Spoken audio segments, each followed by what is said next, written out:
വൈദികർക്കും കന്യാസ്ത്രീകൾക്കുമെതിരെ രാജ്യത്ത് നടക്കുന്ന അതിക്രമങ്ങളിൽ പ്രതിഷേധം കടുപ്പിക്കാൻ ക്രൈസ്തവ സഭകൾ. പ്രധാനമന്ത്രിയെ കണ്ട കുറ്റക്കാർക്കെതിരെ നടപടി സ്വീകരിക്കണമെന്ന് CBCI നേതൃത്വം ആവശ്യപ്പെടും. പുരോഹിതർക്ക് സുരക്ഷ വേണമെന്നാണ് സഭയുടെ നിലപാട്.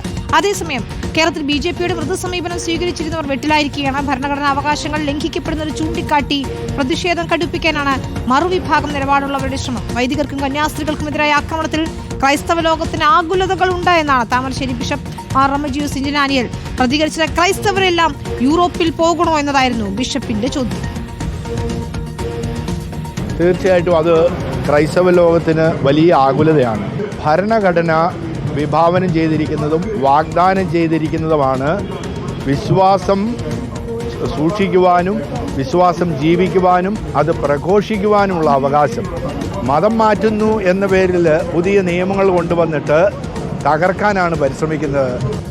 പാകിസ്ഥാനിൽ പീഡിപ്പിക്കപ്പെടുന്നുണ്ട് എന്ന് പറഞ്ഞ് സർക്കാർ ഇവിടെ നിയമങ്ങളുണ്ടാക്കി പാകിസ്ഥാനിൽ നിന്ന് ആളുകളെ ഇങ്ങോട്ട് എത്തിക്കുന്ന രീതി. ഇങ്ങനെയാണെങ്കിൽ ഞങ്ങൾ ഇനി യൂറോപ്പിലേക്ക് പോട്ടെ, അതാണോ മോദി സർക്കാർ ആഗ്രഹിക്കുന്നത്?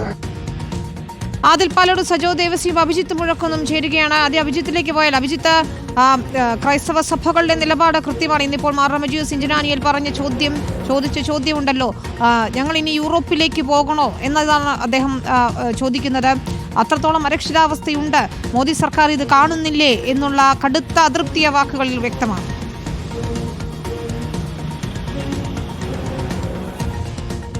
സംശയമില്ല വിനീത, തങ്ങളുടെ ആശങ്കകളൊക്കെ പറയുകയാണ് മാർ റമജിയോസ് ഇഞ്ചനാനിയൽ. നേരത്തെ ഈ കന്യാസ്ത്രീകൾക്ക് ജയിലടച്ചതുമായി ബന്ധപ്പെട്ട് ആ ഒരു ഘട്ടത്തിൽ അവർക്ക് ജാമ്യം ലഭിക്കുന്നു. അതിന് പിന്നാലെ വലിയ രൂക്ഷമായ ഒരു വിമർശനം കേന്ദ്ര സർക്കാരിനെതിരെ നടത്തിയിട്ടില്ല എന്നൊക്കെയുള്ള ഒരു കുറ്റപ്പെടുത്തലുണ്ടായിരുന്നു. പക്ഷേ വീണ്ടും ഒഡീഷയിൽ സമാനമായ രീതിയിൽ ക്രിസ്ത്യൻ മിഷണറിമാർക്ക് നേരെ ആക്രമണം ഉണ്ടാകുന്നു.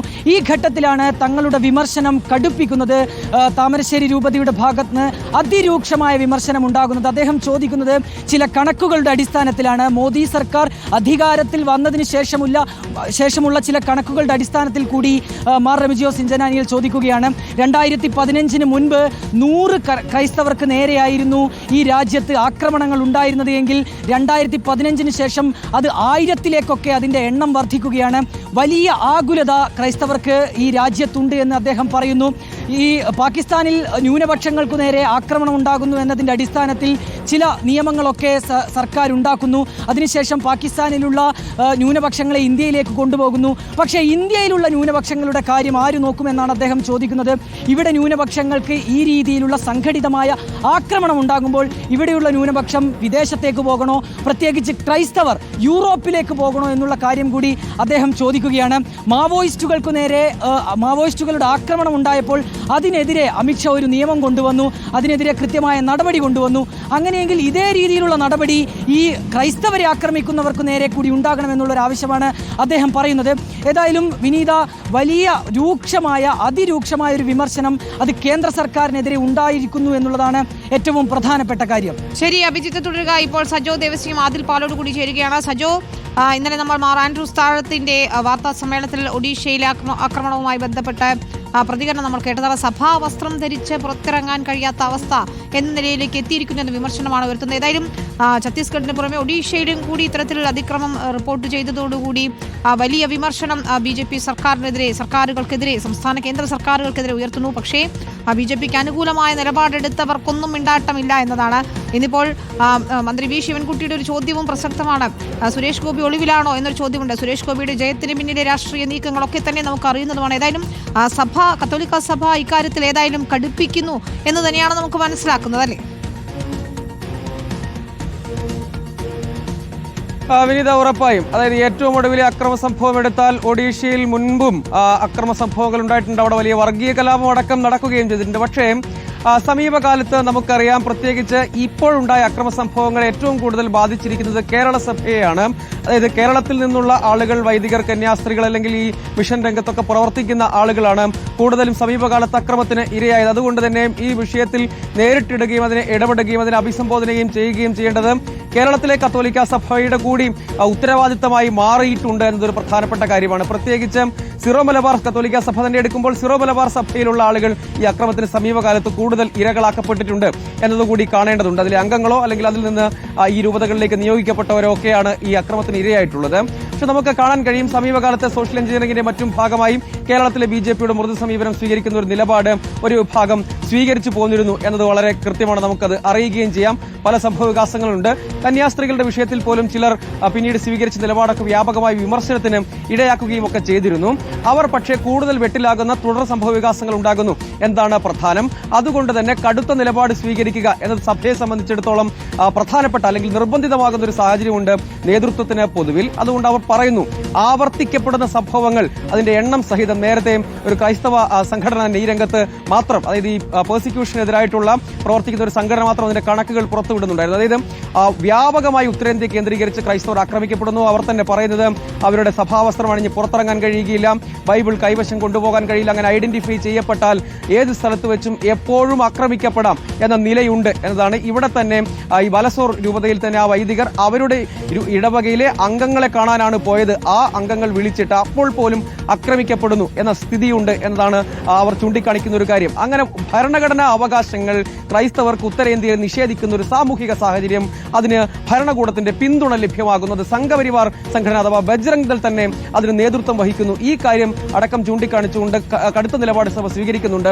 കത്തോലിക്ക കോൺഗ്രസ് തന്നെ പ്രധാനമന്ത്രിക്ക് കത്തയച്ച് പറഞ്ഞത് ബജ്രംഗ് ദളാണ് ഇങ്ങനെ ഭരണഘടന ലംഘിച്ച് ക്രൂരമായ അക്രമത്തിന് നേതൃത്വം നൽകുന്നത്. ഇക്കാര്യത്തിൽ മൗനം തുടരുന്നു എങ്കിൽ അത് കുറ്റകരമാണ്, നീതി വേണം ഞങ്ങൾക്ക് എന്നാവശ്യപ്പെടുന്നു.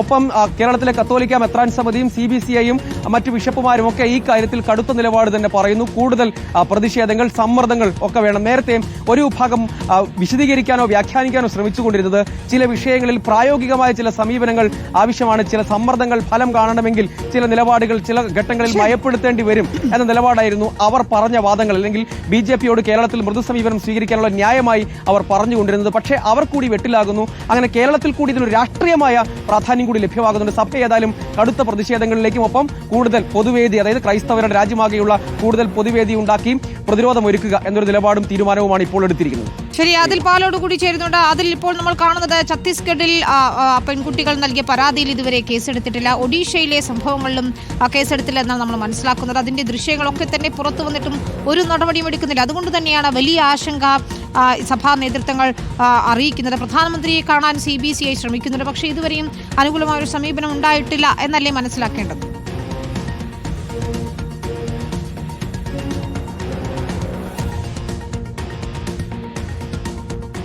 ആദിൽ, വലിയ പ്രതിഷേധത്തിലാണ് പ്രധാനമന്ത്രി. ഏതായാലും പ്രതിഷേധം കടുപ്പിക്കണ ക്രൈസ്തവ സഭകൾ, അതിലേക്ക് നമുക്ക് എത്തണം. ഒരു ചെറിയ ശബ്ദത്തിൽ ചെറിയ പ്രശ്നമുണ്ട്. പ്രധാനമന്ത്രിയെ തന്നെ കാണാൻ CBCI നേതൃത്വം ശ്രമിക്കുന്നുണ്ട്. കാരണം രാജ്യത്തൊട്ടാകെ പലയിടങ്ങളിലായി ഇത്തരത്തിൽ ക്രൈസ്തവർക്കെതിരായ ആക്രമണം, പ്രത്യേകിച്ച് വൈദികർക്കും കന്യാസ്ത്രീകൾക്കുമെതിരായ ആക്രമണം ഉണ്ടാകുമ്പോൾ നിർബന്ധിത മതപരിവർത്തനവും മനുഷ്യക്കടത്തുമൊക്കെ ആരോപിച്ചുകൊണ്ട് കേസെടുക്കുമ്പോൾ അത് അംഗീകരിക്കാൻ കഴിയില്ല എന്നത് തന്നെയാണ് സഭാ നേതൃത്വത്തിന്റെ നിലപാട്. അതിൽ ഞാൻ ചോദിച്ചത് പ്രധാനമന്ത്രിയെ കാണാനുള്ള ശ്രമങ്ങൾക്ക് എന്തെങ്കിലും പോസിറ്റീവായ മറുപടി ലഭിച്ചിട്ടുണ്ടോ എന്നതാണ്. പ്രധാനമന്ത്രിയെ വൈകാതെ തന്നെ കാണുമെന്നുള്ളതാണ് സഭാ നേതൃത്വം അറിയിക്കുന്നത്. ഒഡീഷയിലാകട്ടെ, ഛത്തീസ്ഗഡിലാകട്ടെ, രാജസ്ഥാനിലാകട്ടെ തുടർച്ചയായി ക്രൈസ്തവ പുരോഹിതർക്കും കന്യാസ്ത്രീകൾക്കുമെതിരായി ബജ്രംഗ് ദളിന്റെയും ഹിന്ദുത്വ പ്രവർത്തകരുടെയും ഈ അതിക്രമങ്ങൾ ഇങ്ങനെ തുടർക്കഥയാകുന്നതിൽ വലിയ അമർഷത്തിലാണ് ക്രൈസ്തവ സഭകളുള്ളത്. CBCIയുടെ നേതൃത്വത്തിൽ തന്നെ പ്രധാനമന്ത്രിയെ കാണാനുള്ള നീക്കമുണ്ട് എന്ന് കഴിഞ്ഞ ദിവസം CBCI വക്താവ് തന്നെ പരസ്യമായി പറഞ്ഞിരുന്നു. ഇത് തുടർന്ന് പോകുന്നത് അംഗീകരിക്കാൻ കഴിയില്ല. ക്രൈസ്തവ പുരോഹിതർക്കും കന്യാസ്ത്രീകൾക്കും രാജ്യത്ത് സുരക്ഷിതമായി യാത്ര ചെയ്യാനുള്ള സാഹചര്യം, അവസരം ഒരുക്കണം എന്നത് പ്രധാനമന്ത്രിയോട് നേരിട്ട് ആവശ്യപ്പെടും എന്നുള്ളതാണ് സഭകൾ അറിയിക്കുന്നത്. ഇതിനുള്ള നടപടികൾ നടന്നുകൊണ്ടിരിക്കുന്നു എന്നുള്ളതാണ്. പ്രധാനമന്ത്രിയെ കാണാനുള്ള അപ്പോയിന്റ്മെന്റ് തേടിയതടക്കമുള്ള വിവരങ്ങൾ അവർ തന്നെ പങ്കുവയ്ക്കുകയും ചെയ്യുന്നു. ഏതായാലും പ്രധാനമന്ത്രിയെ കണ്ട് വിവരങ്ങൾ ഉന്നയിക്കും. ഈ സഭകൾ അനുഭവിക്കുന്ന, അല്ലെങ്കിൽ ക്രൈസ്തവ പുരോഹിതരും കന്യാസ്ത്രീകളും രാജ്യത്ത് അനുഭവിക്കുന്ന അരക്ഷിതാവസ്ഥ പ്രധാനമന്ത്രിയെ ബോധ്യപ്പെടുത്തും എന്നുള്ളതാണ്. ഇക്കാര്യത്തിൽ ഛത്തീസ്ഗഡിൽ ഇപ്പോഴും FIR റദ്ദാക്കുന്നതിലേക്ക് കാര്യങ്ങൾ എത്തിയിട്ടില്ല എന്ന ആശങ്ക കൂടി CBCI വൃത്തങ്ങൾ അറിയിക്കുകയാണ്. FIR റദ്ദാക്കുകയാണ് വേണ്ടത്. ഛത്തീസ്ഗഡിലേത് കള്ളക്കേസാണ് എന്നത് വ്യക്തമായി കഴിഞ്ഞ സംഭവമാണ്. എന്നിട്ടും FIRമായി മുന്നോട്ട് പോകുന്നു. NIA അന്വേഷണം, റെയിൽവേ പോലീസ് എടുത്ത കേസ് NIAയിലേക്ക് പോയി. NIA അന്വേഷണത്തിന്റെ പരിധിയിൽ വരുന്നു. ഇതൊന്നും അംഗീകരിക്കാൻ കഴിയാത്ത കാര്യമാണ്. ഇതൊക്കെ വിശദമായി തന്നെ പ്രധാനമന്ത്രിയെ അറിയിക്കാനുള്ള നീക്കത്തിലാണ് CBCI ക്രൈസ്തവ സഭകൾ ഉള്ളത്. വിനീത. ശരി, ആദിൽ പാലോടും സജോ ദേവസ്യം അഭിജിത്ത് മുഴക്കുന്നുമാണ് വിവരങ്ങൾ നൽകിയത്. ഇന്ന് മാർ റെമിജിയോസ് ഇഞ്ചനാനിയിൽ ചോദിച്ച ചോദ്യം പ്രസക്തമാണ്. ക്രൈസ്തവരെല്ലാം യൂറോപ്പിലേക്ക് പോകണോ എന്നതായിരുന്നു അദ്ദേഹത്തിന്റെ ചോദ്യം. ഇതിനിപ്പോൾ BJP നേതൃത്വത്തിന്റെ മറുപടി എന്താണെന്ന് കൂടി നമുക്കറിയണം. തിരിച്ചു